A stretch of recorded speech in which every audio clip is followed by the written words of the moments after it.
¿El nuevo Mario Hezonja o no tan nuevo? Arrancamos.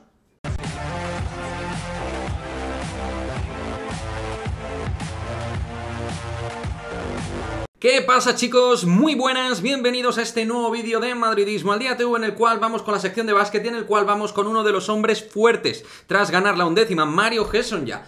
Bueno, creo que ha sido un tipo que se ha consolidado tremendamente entre el madridista promedio, un jugador que ha generado dudas también entre la afición en un momento determinado y entre los especialistas de baloncesto. De hecho, por este canal la gente ha marcado bastantes incógnitas con respecto al jugador croata, y la realidad es que todo este mare magnum de lo que fue Belgrado y la Final Four ha servido para ver al Mario Hezonja más maduro. Y creo que realmente, anteriormente, estaba ya dando síntomas de madurez. Quizá no se le estaba sacando el máximo partido, o incluso todavía no, probablemente le hayamos visto el 100% de su mejor versión, que yo creo que todavía podemos ver con la camiseta blanca.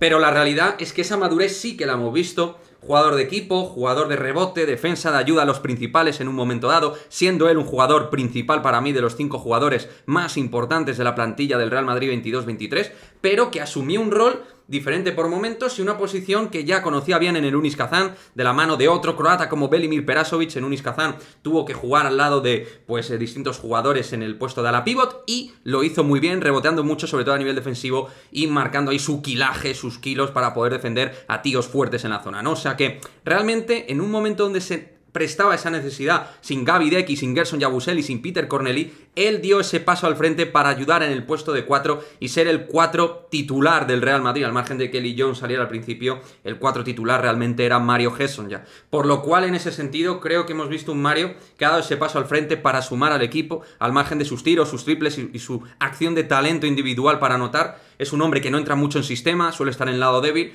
pero poco a poco ha ido entrando algo más en sistema, pero sobre todo él se ha sentido más reconocido dentro del grupo y más importante para el entrenador. Y creo que esa necesidad de que él haya tenido que asumir el ser 4 titular del Real Madrid le ha venido muy bien para sentirse muy importante en la actividad y en el triunfo final en la Copa de Europa del Real Madrid, ¿no? O sea que, en resumidas cuentas, creo que ya fuimos viendo inputs, cosas de Mario Hezonja, no tan nuevas, por eso digo, y en parte sí es nuevo esto que hemos visto porque ha asumido un rol diferente por las bajas que ha tenido el Real Madrid en la zona, pero por otra parte yo creo que anteriormente hemos visto también ya signos de que el jugador estaba presto a dar el máximo, da muchos esfuerzos, es un jugador que puede tener irregularidad en un momento determinado en los triples, pero cuando enchufa, enchufa todo, y luego es que mediante situaciones de transición, penetración, cerca del aro, tiene 1001 recursos para generar puntos y canastas, ¿no? Creo que es un jugador muy versátil, y esa versatilidad y esa riqueza que le da posicional al Real Madrid, defender pequeños, como hacía también con Chus Mateo en un momento dado, defender altos, defender aleros, defiende absolutamente todo lo que puede.